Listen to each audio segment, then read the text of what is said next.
Magandang umaga po sa atin lahat. Salamat po at sa panawagan ni Dana upang ang buong iglesia ay makatulong sa ating kapatid na si Ate Winnie. Hilingan ko na rin po si Ate Winnie na pumunta dito sa harapan. Tapos bukod dun sa pinansyal na tulong na inabot natin, ay sama-sama nating ipanalangin siya sa ating Panginoon. Halika po Ate Winnie. Hilingan ko po ang lahat na tumayo at tayo po'y mananalangin sa ating kapatid na si Nay Winnie. Ituon po natin ang ating mga kamay sa Kanya bilang abot ng pagpapala ng Diyos sa kanilang buhay. Dakilang Diyos, salamat po sa pagkakataong ito na muli namin nakasama si Ate Winnie sa gawain mo. At ikaw po ang nakakakita ng lubusan sa sitwasyon nila sa buhay. Alam po namin na meron po siyang pinagdadaanan at hindi po ganun kadali bilang isang nanay, bilang isang asawa, ang kanyang mga pinagdadaanang problema ngayon. Ngunit dalangin po namin, Panginoon, na minsan pa ipaalala mo sa kanya ang tunay na pag-asa at solusyon sa buhay niya ay walang iba kundi ikaw. Nawa, Panginoon, lagi mong ipaalala sa kanya na dumulog lagi sa iyo, manalangin, humingi ng tulong, at ikaw po ang siyang maghari sa kanyang buhay. Pagharian mo po ang kanilang buong pamilya. Maging si Kuya Tito at maging si Arwin, alam po namin, Lord, na ikaw po ang siyang kikilo sa kanilang mga buhay at tutulong kay Ate Winnie o kung paano po niya aalagaan, susubaybayan ang kanyang mga mahal sa buhay. Dalangin po namin, Panginoon, ikaw po ang kumilo sa buhay ni Ate Winnie. Ikaw po magbigay sa kanya ng karunungan kung paano po niya gagawin ang lahat ng ito. At higit sa lahat, yung pong pagsuko niya ng kanyang buhay sa iyo na tanging ikaw lamang ang siyang makakatugon sa problema niya. Ang maliit na salapi na amin pong nakolekta ngayon ay hindi po makasasapat upang matugunan lahat ng pangangailangan ni Ate Winnie. Ngunit alam po namin, ang iyo pong kagalakan, ang iyong kapayapaan at ang kalakasan na ibibigay mo sa kanya habang ito ay kanya pong hinihingi sa iyo ay pagkakaloob mo sa kanya at iyon po ang magbibigay ng gabay kung paano po niya pamamahalaan ng kanilang pamilya. Kaya Panginoon, salamat po sa muling pagsama ni Nanay Winnie dito po sa gawain mo at dalangin po namin ang tuloy-tuloy na pananambahan niya sa iyo at pagsuko ng kanyang buhay. Salamat po o Diyos, ikaw po matangkal sa kanilang tahanan sa pangalan ni Jesus. Amen. Amen. Yan. Pagpalain po kayo ng ating Panginoon. Okay? Salamat po sa lahat ng mga tumugon sa panawagan at dalangin ko po na pagpalain po kayong lahat ng ating Diyos. Okay? Salamat din po sa mga kapatiran na narito na sa kabila ng ating naranasang pagkawala ng kuryente kanina, mabuti na lang at nagkaroon bago magsimula ang gawain. Alam niyo po ba kung bakit nawala ng kuryente kanina? Naalaman ko po ang dahilan kung bakit nawala ng kuryente kanina. Nagkwento po si Erej.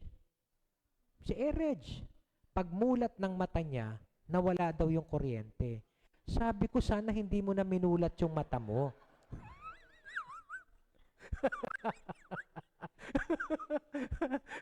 Paki-connect nga, Erej, kung paano na pagmulat ng mata mo nawala ng kuryente. At alam niyo po ba kung bakit naman dumating yung kuryente? Kasi dumating yung kuryente, di ba? Dumating si Gail kasama ang kanyang buong pamilya. Eksaktong pagdating nila Gail, dumating yung kuryente. Oh, sabi ko naman, ano, may solusyon. Pero nakakatuwa po, mga coincidental lang po yan. Ayan, nako. Nakaisa na naman ang mga kabataan natin. Na? Coincidental. Mga nagkataon lang po. Pero hindi po yun ang talagang pinakadahilan. Pero salamat sa Panginoon at meron po tayong kuryente ngayon at naipatuloy po natin ang gawain. Nawa ay meron din tayong internet at nasusubaybayan tayo ng ating mga kapatiran na nasa abroad katulad ni Ate Vicky at yung mga nasa ibang lugar katulad ni Ate Tess Galvez na nasa Quezon City, si Tony Ann, yung pamangkin po namin na nasa Capiz, at maging si Neslin, pamangkin din po namin to ni Ate Vicky na nasa may Tandansora naman. Ganon din naman si Joy na nasa US, kasama din po natin ngayon, at maging si Chelsea na nasa bahay lang ngayon dahil sa sumasakit daw ang kanyang ngipin at masakit ang kanyang ulo. At maging si Cindy, dalangin po natin na sana ang bawat isa ay may pagpatuloy, hindi lang po yung pananambahan, kundi higit sa lahat, masubaybayan po yung ating pakikinig ng salita ng Diyos na kung saan tayo po ngayon ay nag-aaral ng Ama namin. Okay? Yung panalangin itinuro ng ating Panginoon. So hilingan ko po ang lahat na tumayo at tayo po ay sama-samang muli manalangin sa ating Diyos. Muliin po nating buksan ang ating mga kamay at ang ating mga palad at sama-sama po tayong manalangin sa ating Panginoon. Ama naming nasa langit, sambahin nawa ang iyong pangalan. Dumating nawa ang iyong kaharian. Masunod nawa ang iyong kalooban dito sa lupa tulad ng sa langit. Bigyan mo kami ng aming pagkain sa araw-araw at patawarin mo kami sa aming mga kasalanan tulad ng pagpapatawad namin sa mga nagkakasala sa amin. At huwag mo kaming hayaang matukso, kundi iligtas mo kami sa masama.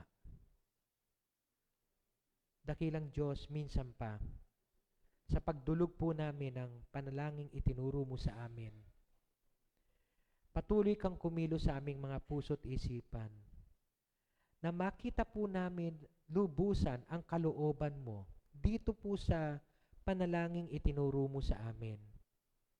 Ikaw po ang siyang tunay na magturo sa amin, gamitin mo lamang po akong instrumento.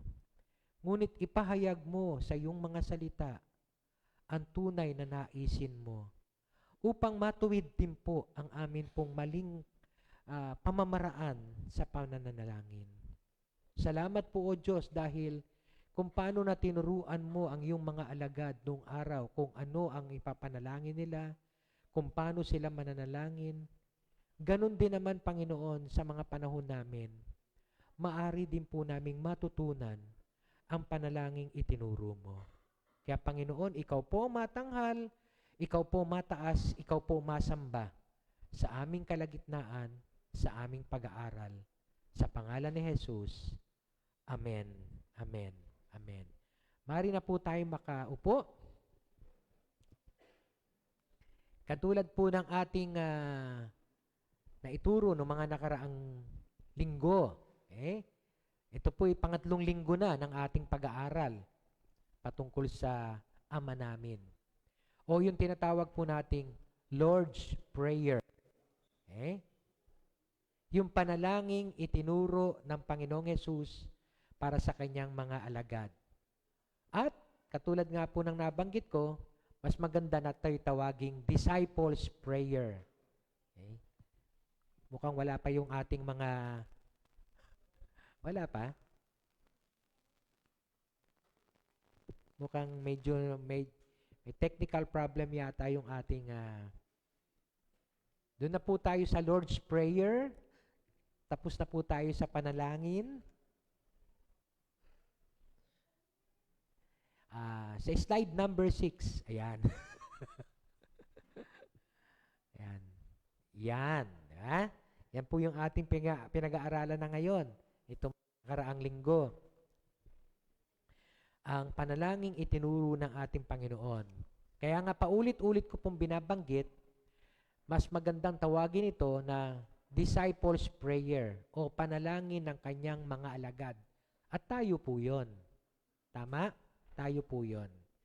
Pero kung papansinin niyo po, sa Mateo, Kabanata 6, talata 9, at sa Lucas, 11, talata 2, pareho po ang binanggit doon. Sambahin nawa ang iyong pangalan. Nung nakaraang linggo, pinag-aralan po natin yung unang talata, Ama namin, nasa langit ka. Okay? Napag-aralan po natin na noong araw ang Israel, itinuturing lang nila na sila lang ang merong koneksyon, relasyon, ugnayan sa Diyos. Pero pagdating ng ating Panginoong Yesus, ito po ay binuksan sa lahat ng tao na pwedeng magkaroon ng relasyon sa Kanya at tawaging ang ating Ama, Ama namin. Okay?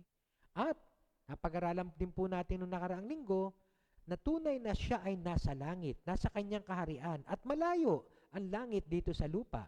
Pero ang Diyos na mismo gumawa ng paraan para tayo'y abutin.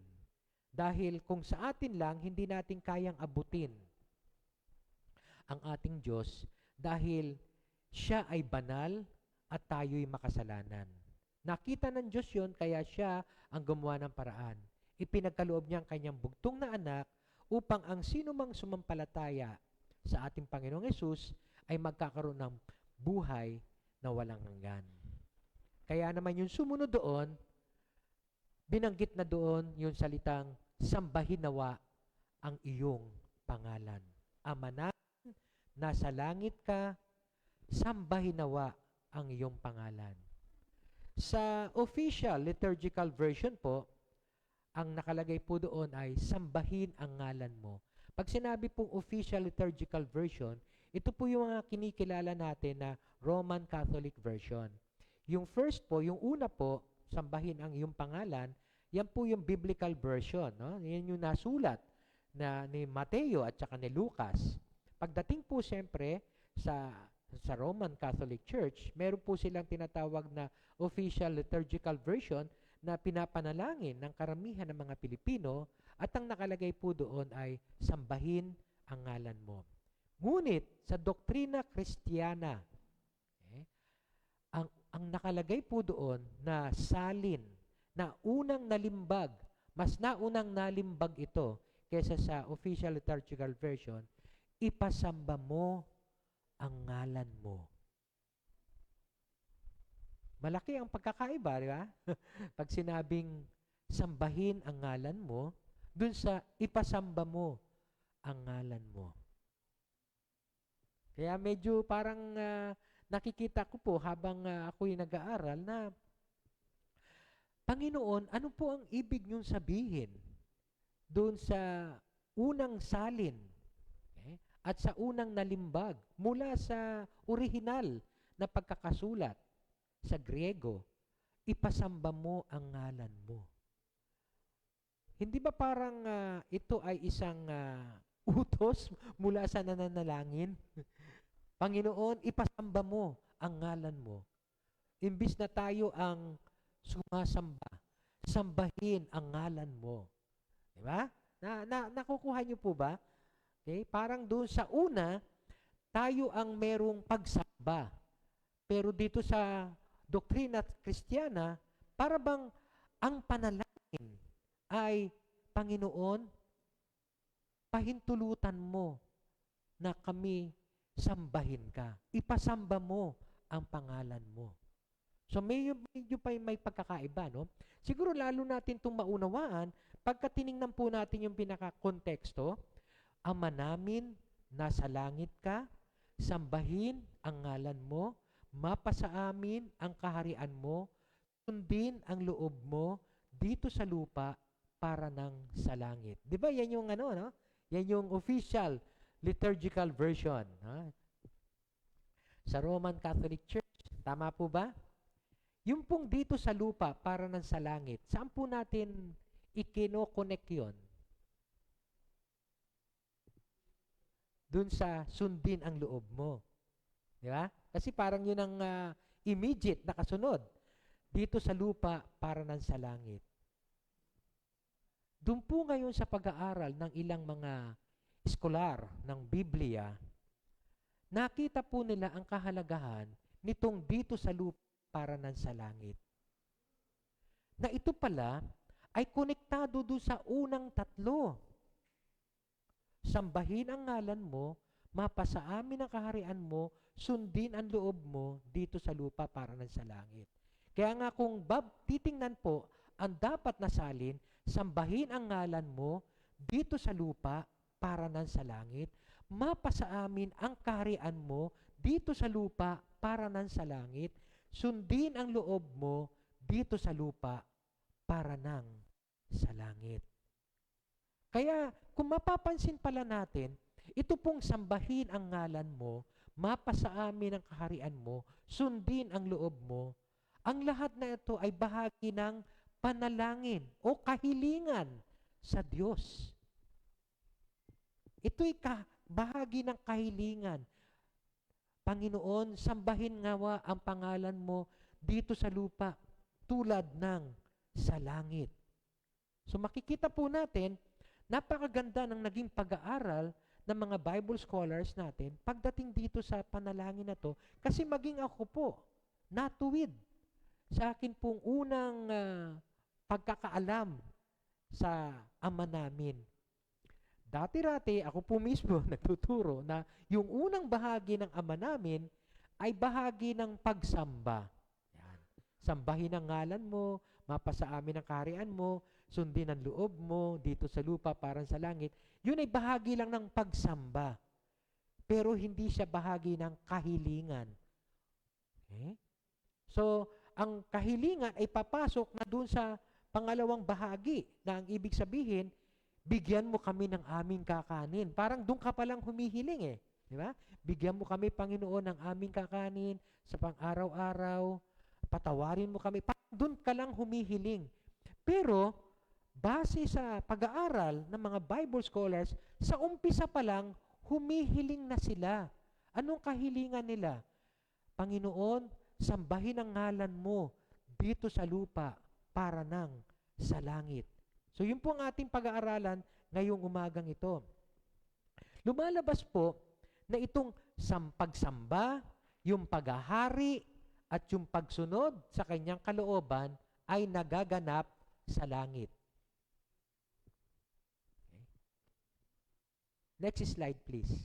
Ayan. Lahat ng ito, pagsamba, paghahari at kalooban, nagaganap sa langit. Ang panalangin ngayon, ang kahilingan ay yung pagsamba, yung paghahari at ang kalooban ng Diyos maganap din dito sa lupa. Nakukuha niyo po? Kasi yung pagsamba, nangyayari sa langit yun eh. Ang kanyang paghahari, nangyayari sa langit. Ang kanyang kalooban, nasusunod sa langit.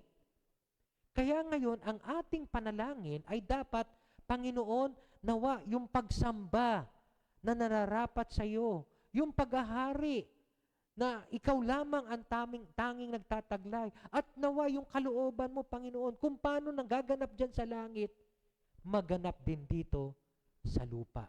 Yun ay bahagi ng panalangin.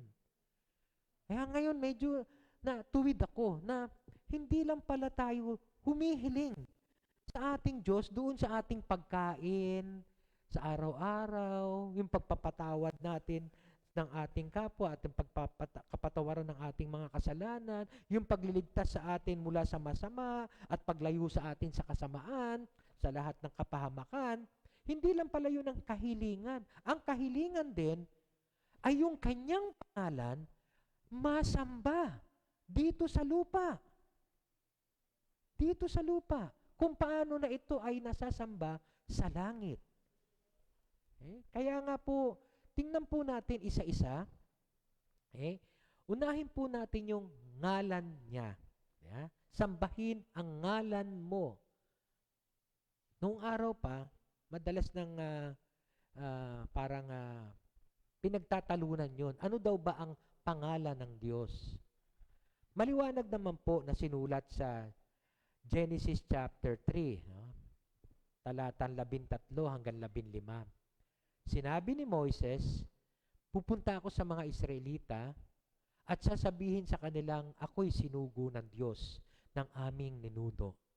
Ngunit, ano po ang sasabihin ko kung itanong nila kung sino ang nagsugo sa akin? So, as early as Genesis, binanggit na ng Diyos kung ano ang kanyang pangalan. Okay? So, susubaybayan natin, sinabi ng Diyos, ako ay si ako nga. Sa English, I am who I am. Sabihin mo sa mga Israelita na sinugo ka ng Diyos na ang pangalan ay ako nga. I am. Kaya nga pagka bumalik na tayo sa pag-aaral ng Ebanghelyo ayon kay San Juan, madalas banggitin ni Jesus ito, no? I am. Ako nga. Okay? Sabihin mo sa kanila na sinugo ka ni Yahweh. Ayun na yung pangalan. Okay? Sinugo ka ni Yahweh. Ng Diyos ng iyong mga ninuno, ang Diyos ni Abraham, Isaac at Jacob, at ito ang pangalang itatawag nila sa akin magpakailan paman. So yung ako nga, ang ibig sabihin noon ay Yahweh. So ano po ang ibig sabihin ng Yahweh? Okay? So doon po sa Mateo, Kabanata 22, talata 32, okay? Yung pong Yahweh ay yung tinatawag na Jehovah. Next slide please. Naku, medyo matatagalan ako nito pagka hindi ko nakikita yung ating ang ating po mga slides, So si Yahweh o si Jehovah o sa iba Jehovah, okay? Ang ibig pong sabihin niya ni Lord or all caps. Lahat po ay nasa malaking titik. Okay? Ako ang Diyos ni Abraham, Diyos ni Isaac, Diyos ni Jacob, na binanggit doon sa Genesis kanina, ang Diyos ay hindi Diyos ng mga patay, kundi ng mga buhay. So, ang ibig po sabihin ng Yahweh o Jehovah, siya ay Diyos na buhay, everlasting God, eternal God. Okay? At ng mga buhay. Bagamat sa panahon na yan, sa Mateo, si Abraham ay patay na, si Isaac ay patay na, at si Jacob patay na. Pero binabanggit na ang Diyos ay Diyos ni Abraham, Diyos ni Isaac, Diyos ni Jacob, at Diyos ng mga susunod pang mga henerasyon. Siya ay Diyos na buhay, magpakailanman, at siya ay Diyos ng mga buhay. Okay? Hindi lang mga patay. Kasi patay na yung mga to, kung tutusin, di ba? Pero hindi. Mananatili na ang mga namatay ay mambubuhay kapag sila ay may ugnayan sa ating Diyos. Kaya nga po, ang ibig sabihin ng Yahweh o Jehovah, eternal God. Diyos ng magpakailanpaman. Buhay. Ang pangalang itatawag nila sa akin ay magpakailanpaman. Yahweh. Okay? Pero meron din pong ilang mga pangalan na binanggit sa Biblia patungkol sa Diyos. At ang isa doon ay yung tinatawag na Elohim. Na ang ibig sabihin naman nun sa English ay God. Yung Yahweh ay Lord. All caps. Okay? Kasi meron pong Lord na capital L lang at meron ding Lord na small letter L. At lahat small letters. Okay? So ano naman pong ibig sabihin ng Elohim? Genesis chapter 2, verse 4, nang likhain ng Panginoong Yahweh, God ang ginamit doon sa original Hebrew, ang lupa at ang lahat ng bagay sa langit. Kaya pagka binanggit yung salitang Elohim, ang ibig pong sabihin niyan ay makapangyarihang Diyos na manlilikha. The Creator God. So makikita po natin ang iba't ibang katangian ng Diyos at kung paano na siya ay nananatiling Diyos. Ito po ang pangalan niya. Okay? Panginoon o Diyos na buhay ng lahat, makapangyarihang Diyos na manlilikha. Okay? At ang pangatlo ay yung ginamit din pong salitang Adonai or Master or yung Lord na binabanggit ko kanina na hindi all caps lahat. Capital L, O-R-D, small. Okay? So yun po ang ibig sabihin naman nun, Master, Panginoon. Okay? Or bossing sa panahon natin ngayon kung atin pong i-contextualize. No?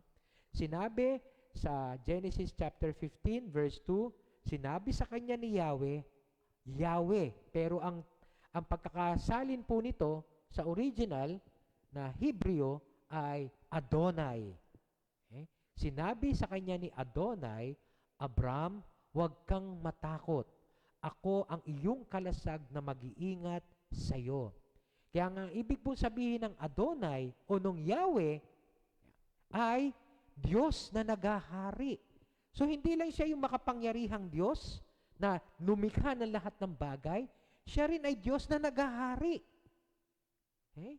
Hindi yung parang lumikha ang Diyos ng sanlibutan at ng mga tao, tapos pinabayaan na sila. Bahala na kayo dyan, ha? Kanya-kanya na kayo dyan. Hindi. Siya pa rin ang nagahari. So, meron siyang kinalaman, katulad ng ating napag-aralan nung nakaraang linggo. May kinalaman siya sa ating mga buhay. Siya ang dapat nagahari sa atin. Kaya lang, nakakalungkot, hindi siya ang nagahari sa lahat ng tao. Kaya nga, isa sa panalangin yon na ating pag-aaralan sa susunod na linggo, maghari ka, mapasa amin nawa ang kaharian mo. Or maghari ka sa amin. Maghari ka, Panginoon, sa mundong ito. Sa mundong ito na punong-puno ng kaguluhan, punong-puno ng kasamaan. Maghari ka. Kaya kasama yun sa panalangin, sa kahilingan. Hindi lang ibig sabihin nun pagsamba na siya ay hari, kundi yun ay bahagi ng panalangin. At marami pa pong ibang pangalan ang ginamit ang Diyos upang tukuyin ang mga pangangailangan natin. Okay? Meron pong tinatawag na Jireh, ang Diyos na nagkakaloob. Siguro ng araw, naririnig niyo yung salitang Jehovah Jireh o Jehovah Jireh. The God who provides. Ang Diyos na nagkakaloob. Tunay, katulad nung sinasabi ni Dana kanina, na ang Diyos natin ay hindi nagkukulang. Pinagkakaloob niya ang lahat ng ating pangangailangan. Bagamat tayo kuminsan ay nagkukulang, ang Diyos ay hindi nagkukulang. Diba? Siya ay Diyos na nagkakaloob, Jehovah Jireh.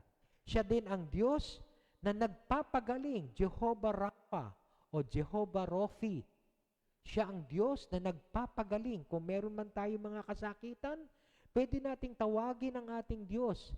Panginoon, ikaw ang Diyos na nagpapagaling. Ang kinin natin yun, you are my Jehovah Rapha o Rofi. Okay? Pero madalas ko narinig ang salitang Rapha. Ikaw ang Diyos na nagpapagaling. Siya rin ang Diyos na nagkakaloob ng tagumpay o Jehovah Nissi. Okay? The banner of victory, ang Diyos na nagbibigay sa atin ng tagumpay sa lahat ng ating mga ginagawa. Okay? Kaya nga po, napakagandang isipin na kung tayo may mga kabiguan sa buhay, lumapit tayo sa Diyos dahil siyang magbibigay sa atin ng tagumpay. Pero kung pipilitin nating magtagumpay ng sarili nating kalakasan, kakapusin po tayo. Kaya nga ang Diyos natin, siyang nagbibigay ng tagumpay. Ang Diyos natin, siyang nagkakaloob, kaya lumapit tayo sa Kanya.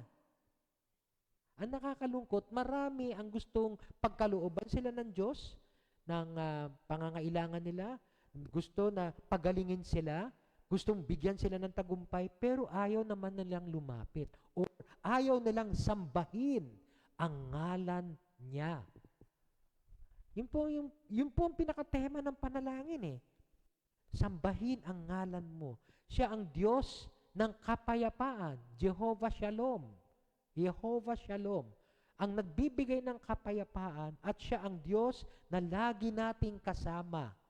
Jehovah Shammah. Lahat ng ito ay alam ko po sa mga matatagal na mananampalataya ay narinig nyo na itong mga pangalang ito. Jehovah Jireh, Jehovah Rapha, Jehovah Nissi, Jehovah Shalom, Jehovah Shammah. Dahil Kaya nga po, ang kanyang pakilala, ako ay si ako nga. I am who I am. Kung ano ang kailangan mo sa buhay mo, ako yun. Kailangan mo ng mga actions, I am the God who provides. I am Jehovah Jireh. Kailangan mo ng kagalingan, I am Jehovah Raphi. Pagagalingin kita. Ano man ang pangangailangan natin, siya yun. Kaya nga ang pakilala niya, I am. I am your healer. I am your provider. I am your victory. I am your peace. I am always with you.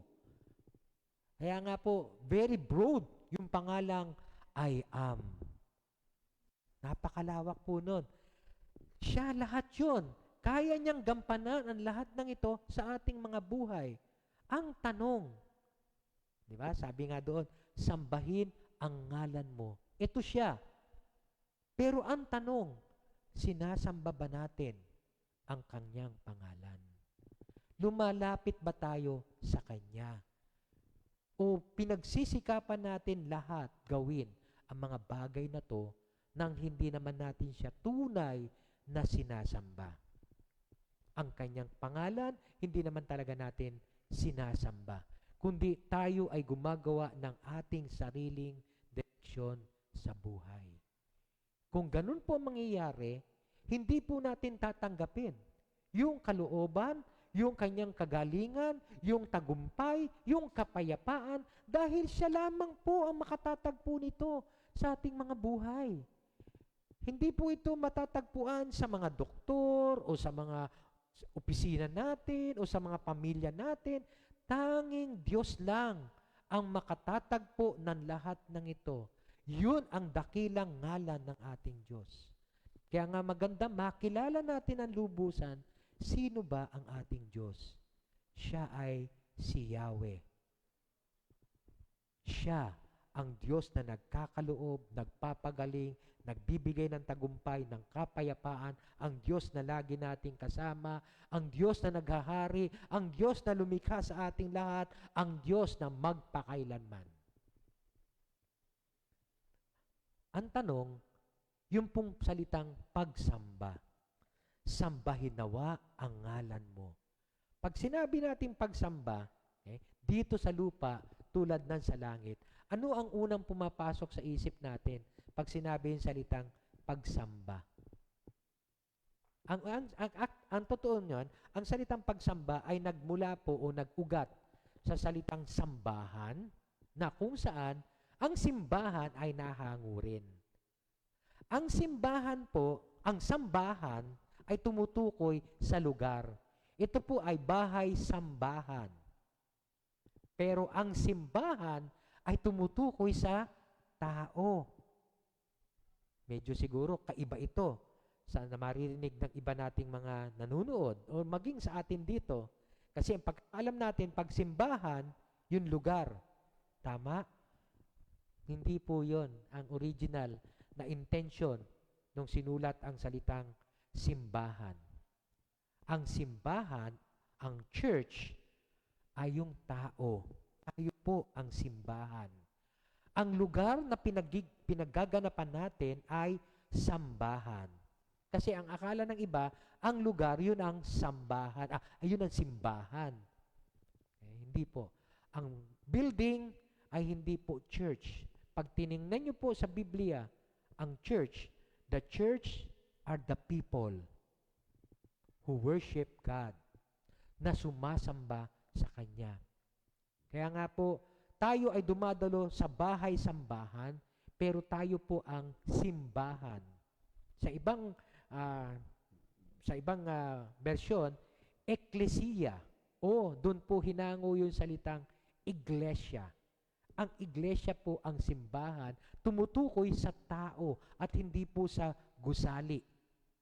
Okay? Kaya nga po, makorek tayo, matuwid tayo kung anong ibig sabihin ng sambahin ang ngalan mo. Okay? So pag sinabi pong sambahin ang ngalan mo, ang akala natin sa salitang ito ay pagsamba sa pamagitan ng pag-aawitan. Yung ginagawa natin, tuwing umaga, pagsasayaw, pagtaas ng kamay, akala natin pagsamba na yan. Tama? Tama po kayo. Bahagi yon ng pagsamba sa ating Diyos. At maging sa awit, sa lumang tipan, pinapakita nila ang kanilang pagsamba sa pamagitan ng pag-aawit, sa pamagitan ng pagsasayaw, o sa pamagitan ng pagtaas ng kamay, o pagpapatira pa. Pero ang pagsamba ay higit pa po dito. Ang pagsamba ay bahagi ng buhay ng bawat mananampalataya. Ang pagsamba sa araw-araw nating ginagawa ay kasama sa buhay natin. Kaya nga po akala ng iba, no? Pupunta tayo ng sambahan, bahay-sambahan, tuwing araw ng linggo. Ang taas nating magtaas ng kamay. Pero pagdating natin, ang lakas nating kumanta sa ating Panginoon. Pero pagdating natin sa ating pang-araw-araw, mula Lunes hanggang Sabado, ang taas din nating magtaas ng kamay. Manda ka! Ayun. Kung paano ginawa mo sa akin, gagantihan kita. Ayun. Hindi po yung pagsamba, right? Hindi po tama na ang akala natin ang pagsamba ay tuwing araw lang ng linggo. Ang pagsamba po ay araw-araw na bahagi ng buhay natin. Kaya yung pong ginagawa natin, yung pong pagluluto natin, yung paggagayak natin, yung pakikipag-ugnayan natin sa kapwa, bahagi po yan lahat ng pagsamba. Kaya nga ang tanong sambahin ang ngalan mo. Panginoon, lahat nawa na gagawin ko sa araw na to ay magpakita ng pagsamba sa pangalan mo. Yun po ang kahilingan noong panalangin na to. Kasi may mga paraan po na hindi natin nasasamba ang ngalan ng Diyos. May mga ginagawa ang tao o maging ang mundo na hindi po nakakapagdulot ng pagsamba sa ating Diyos. Isa-isahin po natin yon, no? So, yung pong pangalan ng ating Diyos ay napakatangi. Okay? Siya ay punong-puno ng kapangyarihan. Kaya naman, dapat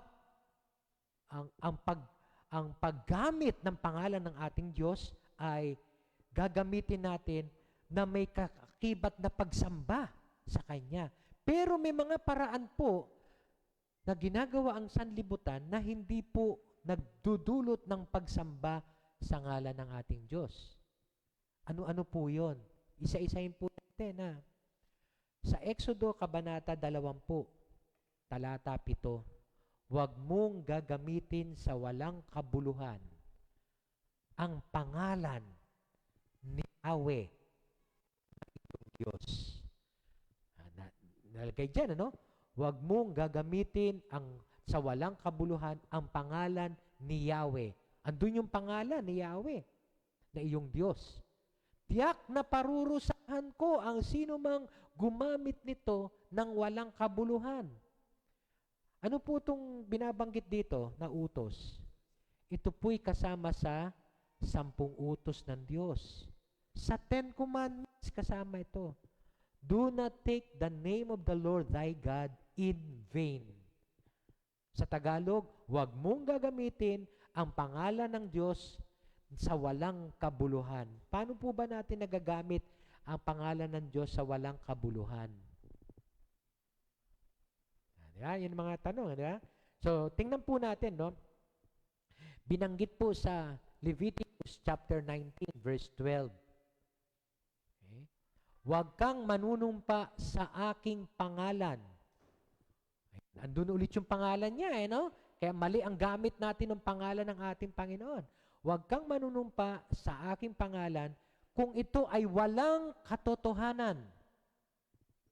Yan ay paglapastangan sa pangalan ng iyong Diyos. Ako, si Yahweh. O Panginoon, ipasamba mo ang iyong pangalan. Sa sanlibutan ngayon, napakarami ang nanunumpa sa pangalan ng ating Diyos at nagsasabi ng kasinungalingan. Yan ay isang pagsamba, maling pagsamba sa pangalan ng ating Diyos. Maling gamit sa pangalan ng ating Diyos. Yung bang 'Di ba? Sa korte ginagamit 'yan, 'di ba? Kaya alam nyo, ang hamon do sa mga magpapatotoo sa korte, magsabi ka ng totoo. Yun ang ibig sabihin nun eh. Di ba sinasabi, I swear that I will tell the truth, the whole truth, and nothing but the truth, so help me God. Okay? Sumusumpa ka na gagamitin mo ang pangalan ng ating Panginoon na ang lahat ng sasabihin mo katotohanan. Kaya nga kung ikaw ay nandun sa korte at nagsisinungaling ka, nako, ang laki ng pananagutan na yan. Ang sabi po dyan, yan ay paglapastangan sa pangalan ng iyong Diyos. Ako si Yahweh. Okay? Kaya nga po kung mabigat po ang sitwasyon ng mga abogado, ng mga lawyers, no? Napakahirap kasi kung alam nilang ito ay kasinungalingan,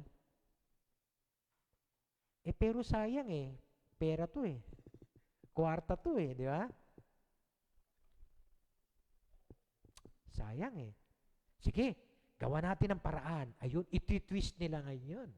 Gawa natin ang paraan yan. Nakakalungkot po. Pero kahit na anong laki ng kayamanan mo sa mundong ito, kung iaakay ka naman ng iyong gawain patungo sa impyerno, kung hindi mo masasamba ang ngalan ni Yahweh dahil sa pagsasabi mo ng kasinungalingan, sayang lang din ang pera mo. Dahil maiiwan lang dito sa lupa yan, ngunit may kahatulan pagdating ng sumunod na buhay. Okay? Kaya nga po, napakaingat na yung paggamit natin ng pangalan ng ating Diyos sa ating panunumpa ay siguraduhin nating totoo yung sasabihin natin. At kung minsan, yung mga abogado magsasabi, hindi, wag yan ganito ang gawin mong kwento. Nako, hindi naman po yun ang totoong nangyari. Para manalo tayo sa kaso mo, ganito gawin mo. Nako po. Nakakatakot po yun. Okay? Dahil may kahatulan po yun. Yun ay paglapastangan. Okay? So, sa English po ay perjury, okay? Pagsisinungaling, okay? At hindi pagsabi ng totoo na ginamit mo ang pangalan ng Diyos. Okay? Ano pa po? Sa Jeremiah o Jeremias, Kabanata 14, subalit ganito ang sagot ni Yahweh. Pawang kasinungalingan ang sinasabi ng mga propetang yan. So, Sir Jeremias, may ibang mga propeta doon sa lupain ng Israel na nagsasabi ng kasinungalingan. Hindi ko sila sinugo, hindi ko sila inutusan o kinausap man.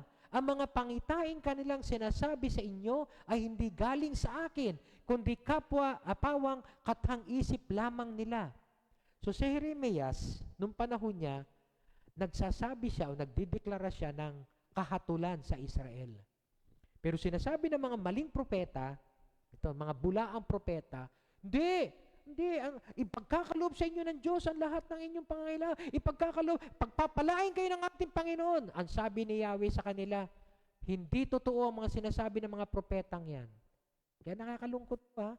Hindi lang po yung mga abogado, kami rin pong mga mangangaral ay may kahatulan kung ang sinasabi namin ay kathang-isip lamang namin at hindi kung ano ang sinasabi ng salita ng Diyos. Kaya kami po pagsisikapan talaga namin sabihin kung ano ang sinasabi ng salita ng Diyos. Hindi po puro kanaan ang pinangako ng Diyos. Lagi kung titingnan nyo, ang bawat pangako niya, may kaakibat na obligasyon sa atin. May kaakibat na obligasyon. Ang nakakalungkot, ibinibigay lang natin yung pangako, pero hindi natin ibinibigay yung obligasyon. Ito po isang magandang pangako ng Diyos. English po ito kaya patawarin niyo muna ako sa aking pag-i-English. Ito po isang magandang pangako ng Diyos. Napakagandang pangako ng Diyos to. For I know the plans I have for you, says the Lord. Kay Jeremiah to. Kaya kinuha ko kay Jeremiah. Okay? For I know the plans I have for you, says the Lord. They are plans for good and not for disaster, to give you a future and hope. And in those days, when you pray. Yan lang, kaya lang, kamisan, yung pangako na to, hanggang doon lang sa talatang yun, hanggang sa verse 11. They are plans, for I know the plans I have for you, says the Lord. There are plans for good and not for disaster, to give you future and a hope. Napakaganda, salamat Panginoon, may pag-asa kami. May maganda kaming kinabukasan. At ito ay mabuti at hindi namin ikapapahamak. Pero balikan po natin, ano ba ang konteksto nila nung sinabi ito ng Diyos kay Jeremiah? Sa verse 10, this is what the Lord says, you will be in Babylon for 70 years. Mananatili kayo sa Babylon 70 years. Aabutan na sila ng ilang generation nun. Halimbawa, kung tayo, pupunta ng Babylon, ganitong edad, abay yung apo natin, magsi-70 years, aabutan pa rin siya. Hanggang sa susunod na henerasyon. Matagal na henerasyon ang dadatnan doon ng Israel sa Babylon. Nasa Babylonia sila. Wala sila sa sarili na lupain. But then, sabi ng Diyos, I will come and do for you all the good things I have promised. Yun, ang ganda ng pangako ng Panginoon. After 70 years, bibisitahin ko kayo. I will come at gagampanan ko. I will do for you all the good things I have promised. I will bring you home again. Yung ibabalik uli sila sa Israel. Yun ang konteksto. For I have plans. For I know the plans I have for you. Kasama sa plano ng Diyos na pahirapan muna kayo dyan sa Babylon at pagkatapos, after 70 years, ibabalik ko kayo sa Israel. Bakit sila pinahirapan ng Diyos sa Babylon? Bakit sila pinadala bakit pinahintulutan ng Diyos na sila pahirapan sa Babylon? Kasi lahat sila suwail, matigas ang puso, ang titigas ng ulo. So ito ay bahagi ng pagdidisiplina ng Diyos sa kanila. Pero dahil ang Diyos ay tapat sa kanyang mga salita, sabi niya, after 70 years, ibabalik ko kayo, bibisitahin ko kayo at ibabalik kayo sa Israel. For I know the plans. Kasi alam ko kung anong plano na maganda para sa inyo. Para kayo magkaroon ng kinabukasan at ng pag-asa. Verse 12. In those days, when you pray, yan, pag nanalangin kayo, I will listen. Ito na ngayon, ang condition na sinasabi ng Panginoon. Verse 13, if you look for me wholeheartedly, you will find me. Yes, may pangako ang Diyos na I have plans for you. Plans for good and not for disaster, to give you future and hope. Pero may obligasyon yung tao. If you look for me wholeheartedly. Kaya nga po, kung titingnan natin, ang mga pangako ng Diyos na binitawan niya, may responsibilidad din tayo para tayo'y tumugon. Hindi siya mangangako na kung saan parang ang nangyari, okay, sige, nangangako ako sa iyo na mananatili ako sa iyo sa habang buhay, sa pag-aasawa. At yung isa nangangako din, kahit na paulit-ulit kang mambabae, pangako ko sa iyo, mamahalin kita, kahit paulit-ulit mo akong palitan at ako'y hindi mo, pwede ba yun? Di ba? Hindi pwede yun. Meron lagi tayong obligasyon sa isa't isa.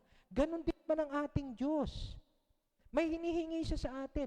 Kung pwede niya tayo iligtas lahat dahil siya ay Diyos ng kaligtasan, hindi na natin kailangan manampalataya. Pero bakit kailangan ng may pananampalataya? Dahil yun naman ang ating obligasyon. Kaya nga po, kung titingnan po natin, yung mga propeta doon sa panahon ni Jeremiah, yun ang pinapangako sa kanila. Huwag kayong mag-alala, hindi kayo mapupunta sa Babylon. Sabi ni Yahweh sa kanila, kasinungalingan ang sinasabi ng mga propetang yan. Hindi ko sila sinugo, hindi ko sila inutusan, at hindi ko sila kinausap man lang. Yung mga pangitain na yan, hindi ko sinasabi sa kanila. Pawang katang-isip lang. Bakit? Kasi si Jeremiah, ang kanyang sinasabi noon sa Israel, judgment. Lahat tayo huhusgahan ng Diyos. Kaya nga po, napakahirap ng naging sitwasyon ni Jeremiah dahil siya ang propeta na nangangaral ngunit walang nakikinig sa kanya. Ikaw man ang mangaral, halimbawa, tapos lahat walang nakikinig. Lahat kanya-kanyang kwentuhan. Bahala mo. Ganun po ang sitwasyon ni Jeremiah. At ang sinasabi niya, paghuhukom ng Diyos ang tatanggapin ninyo. Huwag ka maniwala dyan. May isang sasabi, hindi, mabait ang ating Diyos. Hindi tayo papulutan ng ating Diyos na magkaganyan. Yun ang sinasabi ni Yahweh ngayon. Kasinungalingan ang sinasabi ng mga propeta. Sa panahon po natin ngayon, marami po mga nangangaral. All about prosperity. Wag po natin tanggalin na meron pong pagsasakripisyo ang pagiging isang anak ng Diyos. Nasusulat po yun. Okay? In this world, you shall have troubles. But be of good cheer, for I have overcome the world. Sino yung naka-overcome? Si Jesus. Kaya dapat, kung tayo may trouble sa mundong ito, meron tayong kahirapan, meron tayong kapighatian, lumapit tayo kay Jesus. Kasi si Jesus ang nakapag-overcome ng world. Kaya nga po, meron pa dapat na obligasyon ng tao na lumapit sa Diyos. Hindi pwedeng bitawan natin ang mga pangako ng Diyos as if yun ay sweeping promise na wala pong obligasyon tayo. Okay? Kaya nga po, mag-iingat tayo dahil baka mamaya ginagamit natin ang pangalan niya sa walang kabuluhan. Binibigyan natin ng false hopes ang mga tao without giving them the obligation of what they must do in order to attain that promise. And that is coming to God. If you will look for me wholeheartedly, sabi ni Yahweh. So another thing na kung paano natin nagagamit ang pangalan ng Diyos sa walang kabuluhan. Awit, Kabanata 139, mayroon silang sinasabing masasama laban sa iyo at sa kanilang dinudusta pati na ang pangalan mo. Ito naman po ay tumutukoy doon sa mga nangungutya sa ating Diyos. Sa mga tumatanggi na mayroong Diyos. Mga atheist, no? Sinasabi nila, hindi totoo yan. Mga nanlalait, mga nagbablaspheme, nangunguyawaw, profane, yung nilalapastangan ng pangalan ng ating Diyos. At kung minsan, alam nyo, no? Hindi ko nga alam kung papasok dito, pero palagay ko hindi pwedeng pumasok dito yun, no? Yung bang kung minsan ginagamit na lang natin ang pangalan ng Diyos, okay? Sa mga, halimbawa, katulad dati, no? Halimbawa, hindi ako umiinom. Tapos may grupo na nagiinuman. Tapos darating ako. Tapos sasabihin ng mga nagiinuman, andyan na si Pastor Vic, hallelujah! Hallelujah! Alam niyo po ba ibig sabihin ng hallelujah? Hallel is praise, Yah is Yahweh, kaya yung hallelujah, praise the Lord. Praise Yahweh. So ginagamit nila ang salita, ang pangalan ng ating Panginoon ng may kasamang pagdudusta. May kasamang pang-aasar. Eto na si Pastor Vic, hallelujah! Hallelujah! Nako, may pananagutan po yun. Ginagamit natin ang pangalan ng ating Diyos ng walang kabuluhan. May kasamang pagdudusta sa pangalan niya. Siguro hindi alam ng mga tao kung ano ibig sabihin ng hallelujah eh. Pero yun po ibig sabihin ng hallelujah. Hallel is praise, Yah is Yahweh. So praise Yahweh. So you are now using the name of the Lord in vain, sa walang kabuluhan. Nagiinuman kayo, pagkatapos kakantsawan nyo itong isang born again, nalalapit, at sisigaw kayo, hallelujah, hallelujah. Nakakalungkot po, pero yun po ang mga katotohanang nangyayari sa mundong ito. At ang sumunod, yung sa awit, Kabanata 10. Ipinagmamayabang ng masama ang kanilang hangarin. Ito, mga talagang hindi makadiyos, walang Diyos. Okay? Si Yahweh ay nilalait at sinusumpa ng mga sakim. Ayun na, mga sakim na. Ang sabi nila ng masasamang tao, Diyos ay walang pakialam. Katulad ng ating di ba? Ang Diyos ay may kinalaman po. Kahit siya ay nasa langit, may kinalaman siya sa ating buhay. May mga tao, sinasabi nila, walang pakialam ang Diyos. Sabi nila, walang Diyos dahil sa kanilang kahambugan. So, dito na papasok naman yung mga atheist. So, kanina, no, na-identify natin na yung posibleng mangyari sa atin na hindi natin masamba ang pangalan ng Diyos ay kung tayo ay nagsasabi ng hindi katotohanan. Magpapatotoo na hindi katotohanan. Or mga ngaral na hindi galing sa salita ng Diyos ang ating pinapangaral. Okay? Kundi katang-isip lang natin para maging masaya ang mga tao, para pagbigyan sila, maging cheerleader tayo sa kanila, pero we are not telling them the truth. Okay? At yung kanina ay yung pagtudusta, pangaasar na ginagawa natin sa mga tao, sa pangalan ng ating Panginoon. At itong huli ay yung mga talagang walang, sinasabi na walang Diyos. Walang pakialam sa atin ng Diyos. Ayun.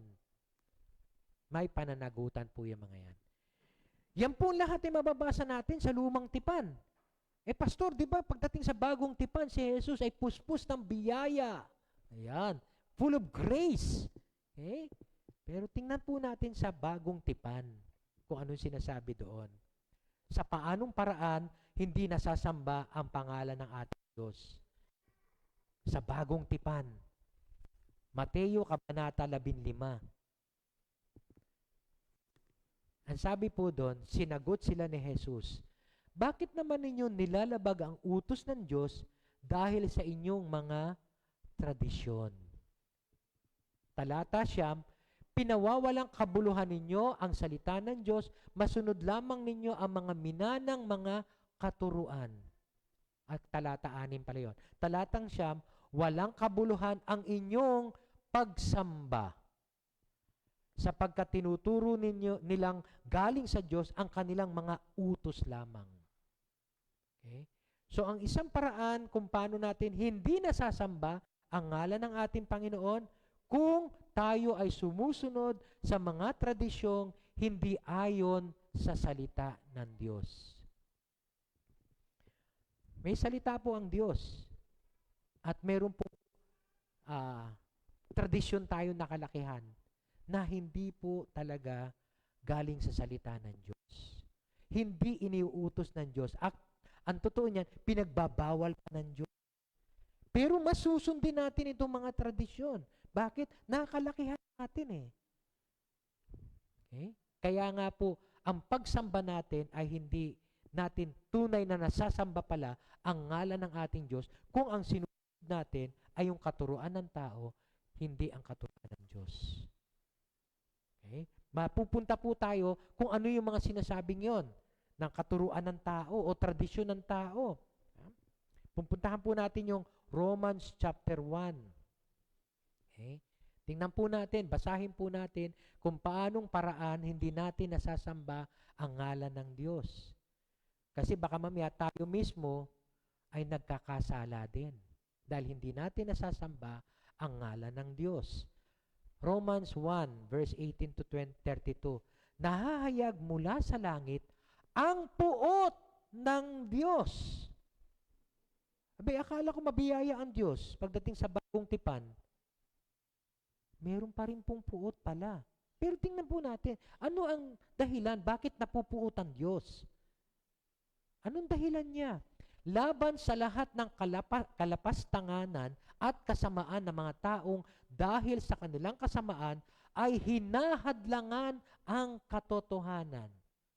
Sapagkat ang maaring malaman tungkol sa Diyos ay maliwanag dahil yon ay pinahayag na sa kanila ng Diyos. Paano na ipinahayag ng Diyos sa kanila ang katotohanan? Mula pa ng likhain ng Diyos ang sanlibutan, ang kanyang likas na hindi nakikita, ang kanyang kapangyarihang walang hanggan, at ang kanyang pagka-Diyos ay maliwanag na inihayag na sa kanyang mga ginawa. Kaya't wala na silang magiging dahilan pa. Kahit sabihin mong hindi mo nakikita ang Diyos, pero yung kanyang mga nilikha, yung kawakan, yung ulap, yung puno, yung tao, makikita mo na merong Diyos. May kapangyarihan siya. At makikita natin ang kanyang pagka-Diyos. Ito na, nakwento ko na sa inyo, no? Kung ilang beses na noong araw, nung ako'y nag-aabang ng pagka palabas sa eskwelahan si Portia, andun po ako tumatambay sa simbahan, okay? Sa May Kawayan at nag-aabang ng kanyang paglabas. At pagkatapos ay may mga nagkikwentuhang mga lalaki doon. Pinagkikwentuhan nila kung ano-ano. Nagkwentuhan sila kung mga hayop daw ba, may isip o wala. One time, ang pinagkikwentuhan nila, may Diyos ba o wala. At yung isa, sabi niya, walang Diyos. Kasi ang Diyos daw ay katang isip lang daw natin. Sinabi lang ng ating mga magulang at yung mga ninuno natin, sila lang ang nagsabi sa ating mga magulang. Kaya pasa-pasa lang yan. At yung iba, pinagsisikapan nilang ituwid ang kanyang kaisipan. Pero ayaw niyang magpatuwid. Kaya nung bandang huli, yung ibang mga lalaki, sila-sila na lang nag-usap at naiwan na tong isa na walang kausap. Nandito naman ako sa tabi niya. Pinakikinggan ko lang sila kasi masarap pakinggan Marami kang makupupulot no? Na iba't ibang ideya. Lalo na ideya ng may isip ba ang hayop? Ako, ang ganda ng ideya nila doon. Nagpapalitan sila ng ideya doon. May napupulot ako. So, dahil ako na lang ang walang kausap din, at siya, ayaw na siyang kausapin ng kasama niya, dahil sa kanyang kaisipan na walang Diyos, kinausap niya ako, ikaw ba? May naniniwala na may Diyos? Sabi ko, opo. Inulit niya ulit. Katang isip lang ng tao yan, nanay mo lang ang nagsabi niyan, mga magulang lang ng nanay mo nagsabi niyan, kaya pasa-pasa lang yan. Sabi ko sa kanya, matanda na kasi sila, matatanda na sila. Tay, kilala niyo po ba kung sino ang gumawa ng gusaling yan? Ay, oo, kilala ko yan, inabutan ko yan. Binanggit pa niya kung sino ang gumawa ng gusali na yon. Tapos ang sabi ko sa kanya, inabutan niyo ho pala. Yung pong blue sky, yung kalawakan po, na kulay asul, na kahit saan ka magpunta, nandyan siya. At yung mga ulap na yan, na maya't maya nagbabago. Sino hong tao ang gumawa niyan? Ayun ang tanong ko sa kanya. Walang halong biro po yan College days ko yun. Wisdom from God. And I do believe may calling ang Diyos sa akin noong mga panahon na yon. Kaya para magtuwid, sinabi ko lang sa kanya, sino ho kayang tao ang lumikha niyan, ang gumawa niyan? Siyempre, hindi niya masagot. Doon ko sinabi, doon po ako naniniwala na may Diyos. Katulad dito, ninglikhain ng Diyos ang sanlibutan. Ito hindi ko pa alam to nung araw. Hindi pa po ako nagbabasa ng Biblia yan. Hindi pa po ako Christian noon. Okay? Pero sabi nga dyan, sa talata ngayon, mula nung nilikhain ng Diyos ang sanlibutan, ang kanyang likas, ang kanyang nature na hindi nakikita, ang kanyang kapangyarihan na walang hanggan, at ang kanyang pagka-Diyos, sa totoo lang, maliwanag na nahayag na sa kanyang mga ginawa.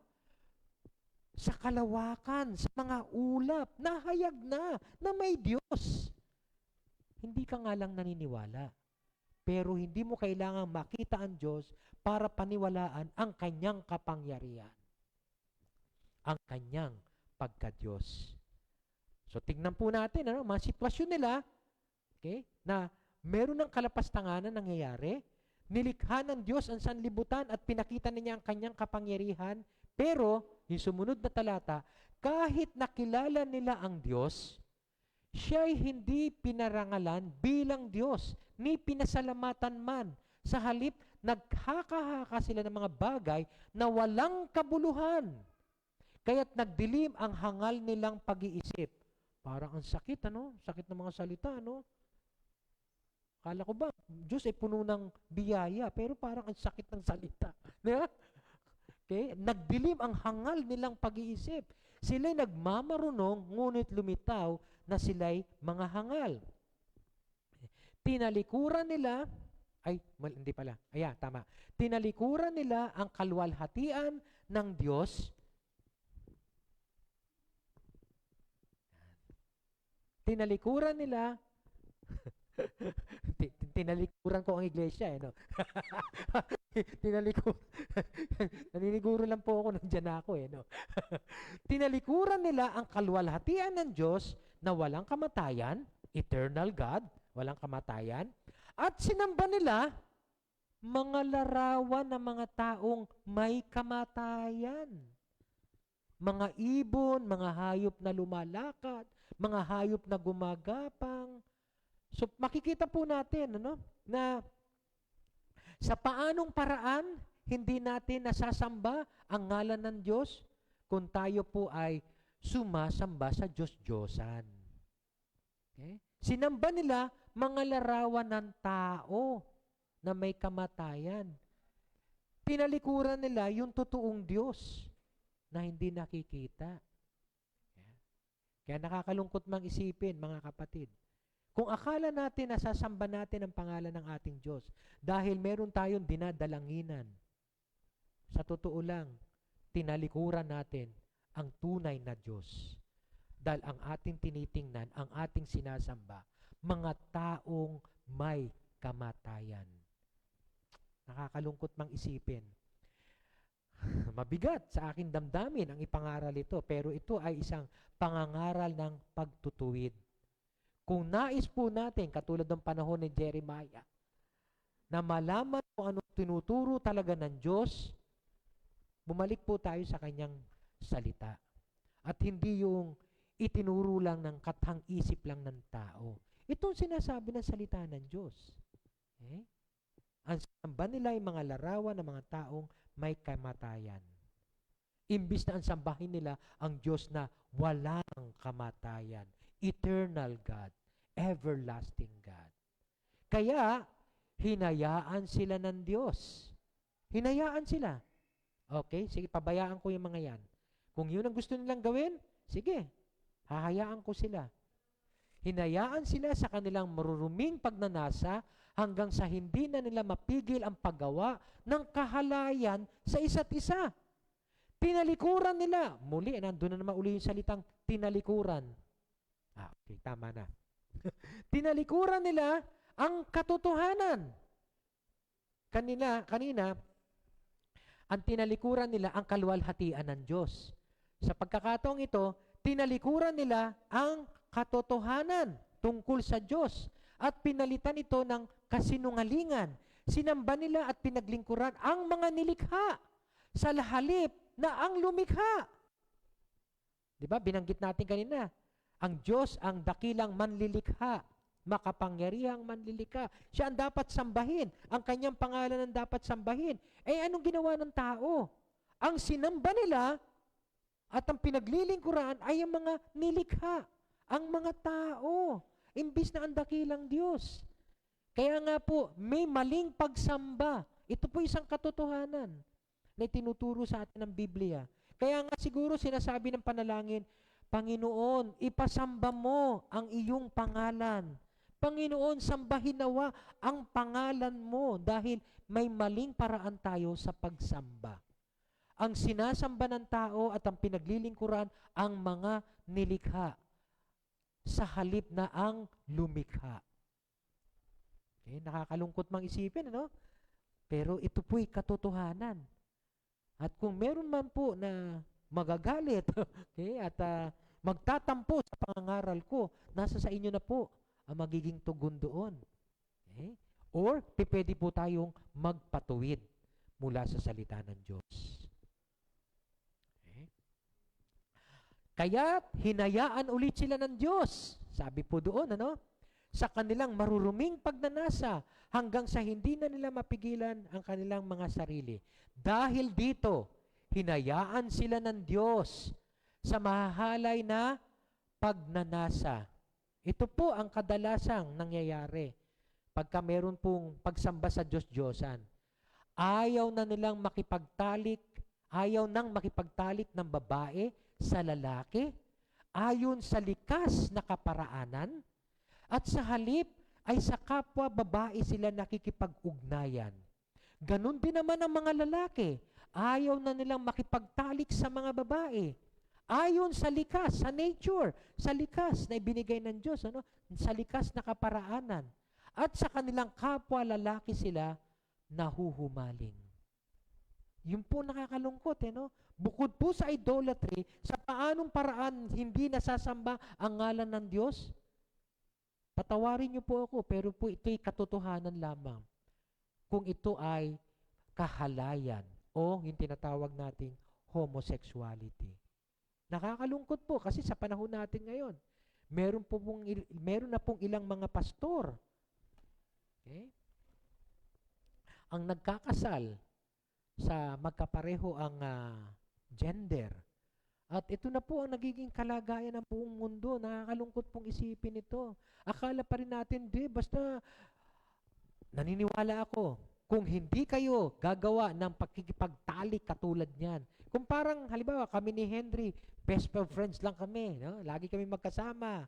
Pero hindi ko gagawin kay Henry o hindi gagawin sa akin ni Henry ang ginagawa ng mga ganitong tao, yung talagang best friend lang kami, okay lang yun. Pero, kung mauwi ka sa pakikipagtalik na hindi ayon sa kaparaanan o likas na kaparaanan na nilikha ng Diyos sa isang lalaki at isang babae, malaking kasalanan po yun. Kahit na dumadalo po tayo sa isang church, sa isang simbahan, sa isang Christian church, kung meron tayong ginagawang ganito, kahalayan, nakakalungkot pong isipin.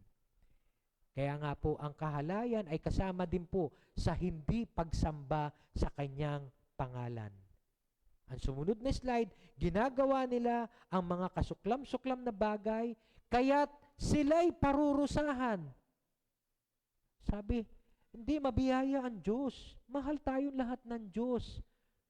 Ayun po nakakalungkot. Pagka yun po ang lagi nating sasabihin, totoo po yun. Pero meron po tayong obligasyon. Manampalataya sa Kanya at maging masunurin sa Kanya. Kaya, sila'y parurusahan ng nararapat sa kanilang masasamang ginawa dahil ayaw nilang kilalanin ang Diyos. Ayaw nilang kilalanin ang Diyos, sambahin ang Kanyang pangalan. Hinayaan sila ng Diyos sa kanilang masasamang pag-iisip at sa kanilang mga gawaing kasuklam-suklam. Naging alipin sila ng lahat ng uri ng kasamaan. So sa paanong paraan hindi nasasamba ang ngalan ng Diyos?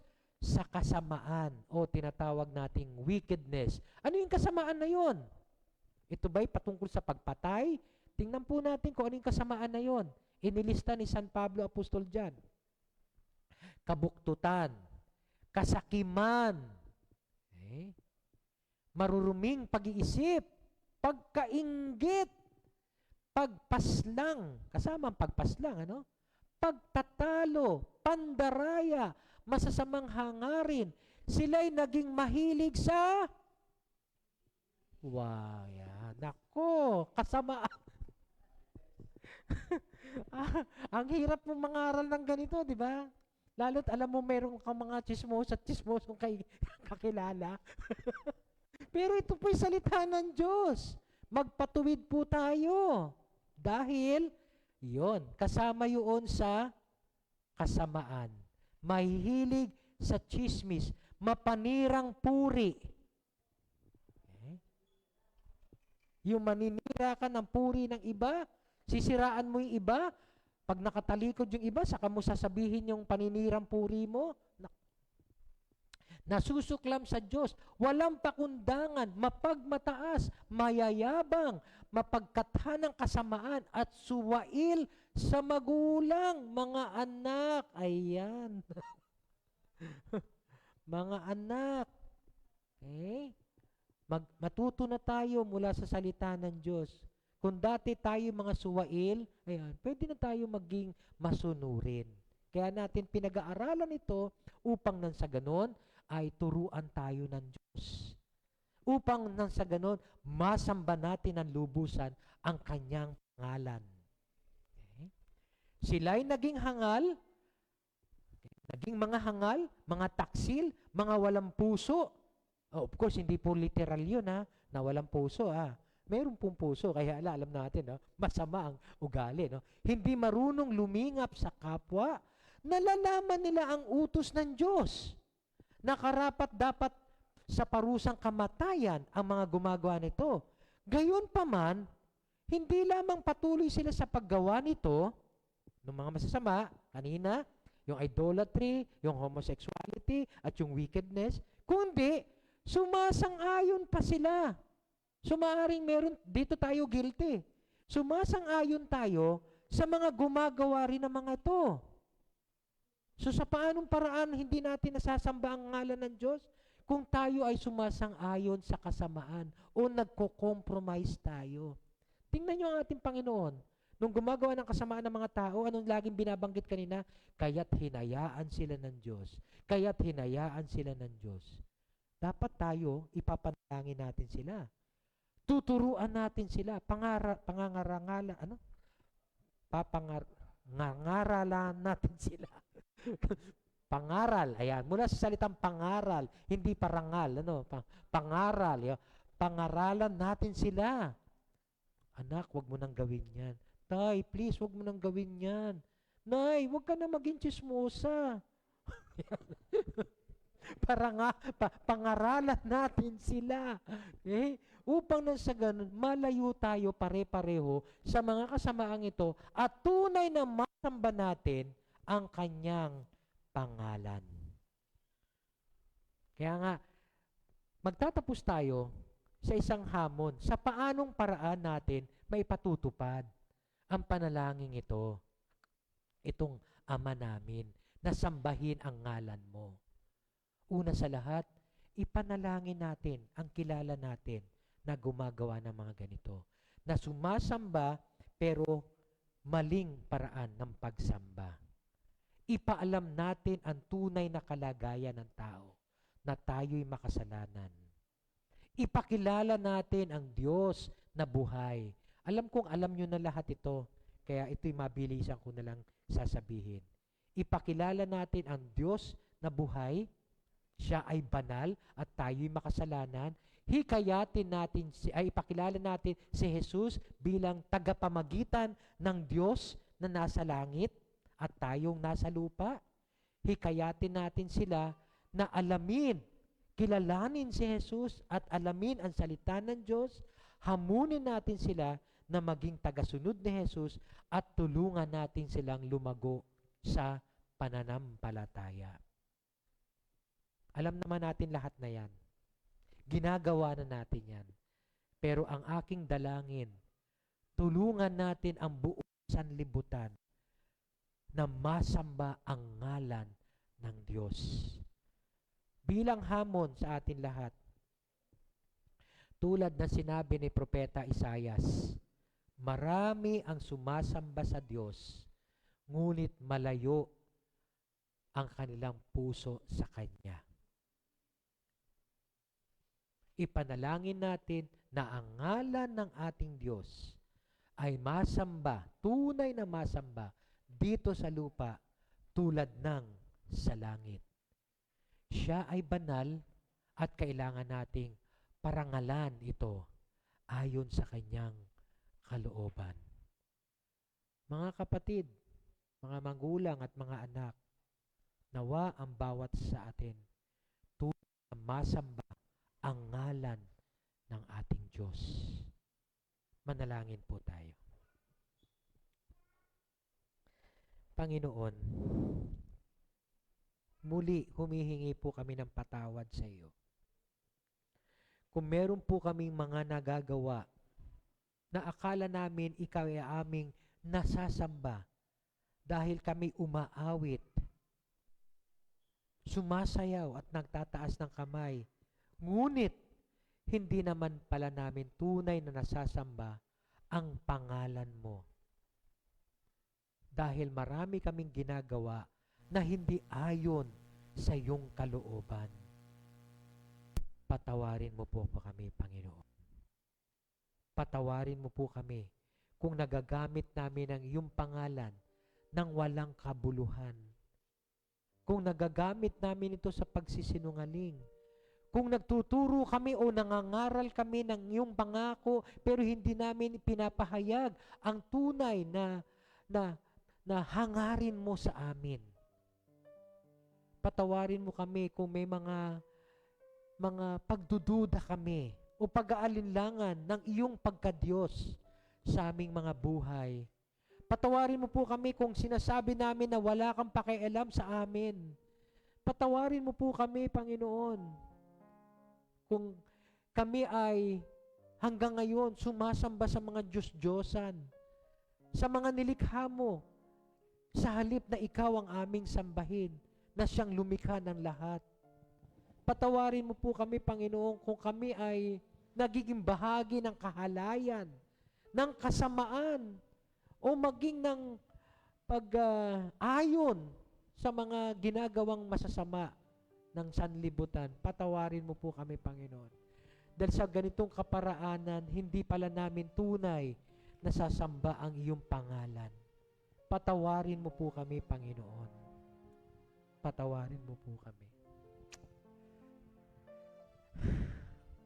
Nawa, O Diyos, sa mga narinig naming iyong mga salita, ito ay magsilbing pagtutuwid sa amin. Mag-akay sa amin na lalo ka naming kilalanin pa sa pamagitan ng iyong mga salita, ng iyong Biblia na iniwan mo para maging gabay namin. Nawa, Panginoon, ang bawat isang nakapakinig ay maging hamon sa amin na kilalanin ka pa namin ng lubusan at alamin kung ano ang iyong kalooban upang nang sa ganon, masamba namin ng tunay ang iyong pangalan. Salamat po, O Diyos, sa iyong banal na Espiritu na siyang tunay na nagtutuwid sa amin, nag-aakay sa amin sa lahat ng katotohanan at magbibigay din sa amin ng kalakasan, Panginoon, para pagtagumpayan ang mga maling ginagawa namin noon. Salamat po, O Diyos. Salamat po sa iyong pagpapatawad at sa panibagong pagkakataon na binibigay mo sa amin upang kami magbago at ikaw ay masamba sa katotohanan. Salamat po, O Diyos. Salamat.